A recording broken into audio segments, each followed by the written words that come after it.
Bonjour à tous, j'espère que tout le monde va bien. Alors aujourd'hui, je vais vous montrer comment on met une BMW série 3 E46 sur chandelle, sur 4 chandelles, pour la lever, pour par exemple faire la vidange de l'huile de boîte de vitesse, comme ça sera le cas dans une autre vidéo.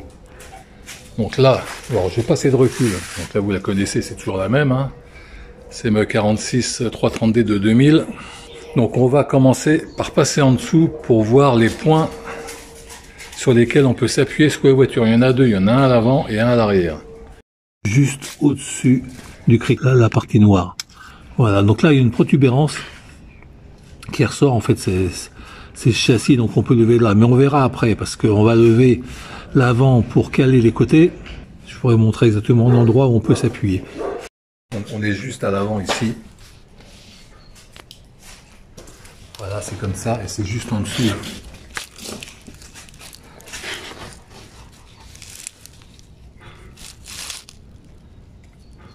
Voilà, donc je lève, et après, on verra comment on cale tout ça. Donc voilà, j'ai monté. Donc là, on peut voir que c'est l'avant. Je vous fais une vue d'ensemble, parce que des fois, on ne sait pas trop où ça se situe. Et en fait, vous voyez, le point d'appui, là, c'est le châssis qui ressort sur sa partie basse et on peut s'appuyer dessus, il n'y a aucun problème. Donc vous levez l'avant de ce côté-là, là on voit que les roues sont en l'air. Et après on va se caler sur les points de levage qui se trouvent ici. Bon, il y a 4, hein. De l'avant, deux à l'arrière. Alors normalement, on met les chandelles comme ça, c'est les chandelles d'automne, il faut que vous réglez la bonne hauteur. Moi j'aime pas ça, je préfère mettre des madriers bien costauds. Qui sont plus stables, plus longs. J'aime pas passer en dessous, donc il me faut vraiment une grande sécurité. Ça m'empêchera pas de mettre les chandelles à d'autres endroits, mais j'aime pas passer sous la voiture. Donc moi je mets ça, et ça s'appuie pas, hein. Ça c'est hyper stable, très grand. Voilà, donc on va faire ça, et après on se reprend. Donc voilà, c'est posé. Donc deux madriers et un morceau de poutre. On peut voir le patin qui pose bien dessus. Bon, genre le cric évidemment. Le cric il est là. Et là on peut voir qu'on a une belle... je sais pas si on voit. Il y a de la place.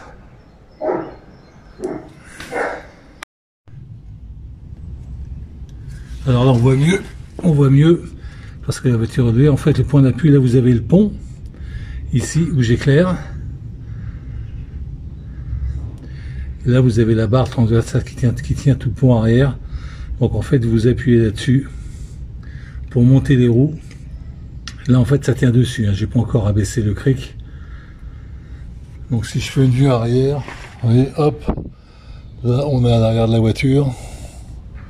Voilà, pour bien vous situer où c'est. Voilà. Et sur le côté, donc c'est la même chose.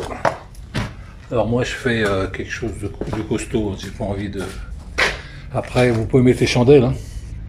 Mais je trouve que ça c'est beaucoup plus stable. Donc là on va descendre le cric et elle va se reposer dessus. Donc là on est de niveau, à un demi-centimètre près, on est bon. Donc on va descendre le cric en direct.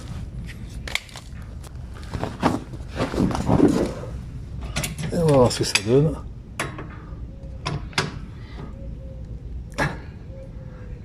Voilà, on voit que ça descend.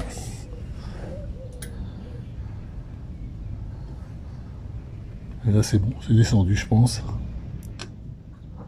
Alors jamais se mettre en dessous, hein. Bien évidemment, voilà. Donc là on voit, c'est terminé.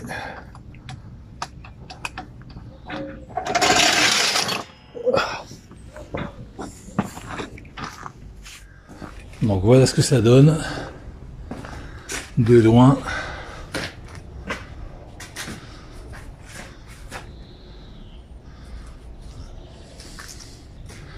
De l'autre côté c'est exactement pareil, j'ai mis exactement le même morceau, on va faire le tour.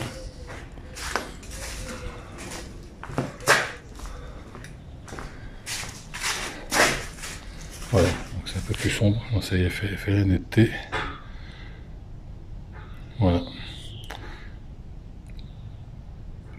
Donc là, en fait, moi j'ai fait ça pour faire la vidange de la boîte de vitesse et du pont, qui fera l'objet d'une vidéo. Théoriquement, elle devrait suivre celle-ci. Et après, pour redescendre tout ça, on fait exactement la même chose en sens inverse. On monte d'abord l'arrière, on enlève les cales et après on fait l'avant. Voilà, j'espère que cette vidéo vous aura intéressé. Parce qu'en fait, j'ai vu sur le net des vidéos qui montraient évidemment comment mettre une 46 ou une 90 sur chandelle, mais c'est jamais complet. Et on ne sait pas exactement, pour ceux qui connaissent pas, hein, où situent les points de poussée. Donc là, je pense que ça devrait être clair pour tout le monde. Alors, dernier conseil, c'est extrêmement dangereux. Faites attention. Moi, je vais remettre encore des chandelles un peu partout. Si votre voiture vous tombe dessus, vous êtes mort, vous êtes écrasé, hein, c'est terminé, il n'y a plus personne. Deuxième conseil, faites ça sur une dalle en béton. Là, vous voyez, c'est une dalle en béton de niveau. Faites pas ça sur de la terre avec des planches, comme je vois certains. Là. Faites attention à votre sécurité, c'est extrêmement dangereux. Faites ça sous votre entière responsabilité. Je ne le dirai jamais assez. Même moi, j'aime pas aller en dessous. Je pouvais avoir un pont, mais c'est un copain qui peut, à certains moments, quand moi je suis pas là, etc. C'est très dangereux. Faites extrêmement attention. Faites-vous aider, faites-vous conseiller. Prenez, là, c'est vraiment, ça rigole pas, c'est vraiment très important. Voilà. Bah écoutez, je vous dis à très bientôt. Alors abonnez-vous, je dis jamais, mais quand vous abonnez, j'ai une meilleure lisibilité sur YouTube, comme tout le monde le sait. Et c'est mieux pour la chaîne et pour les personnes qui cherchent ce genre de vidéos ou d'autres. Parce que comme vous l'avez remarqué, je fais un petit peu de tout. Voilà, merci, portez-vous bien, bye. Alors pour compléter le levage de la voiture, finalement, j'ai opté pour une autre solution. J'ai mis ma chandelle ici et j'ai sécurisé avec les bouts de bois de ce côté-là parce qu'en fait, j'étais un petit peu trop haut. Donc j'ai préféré mettre une chandelle, mais quand même sécurisée avec les madriers et les poutres.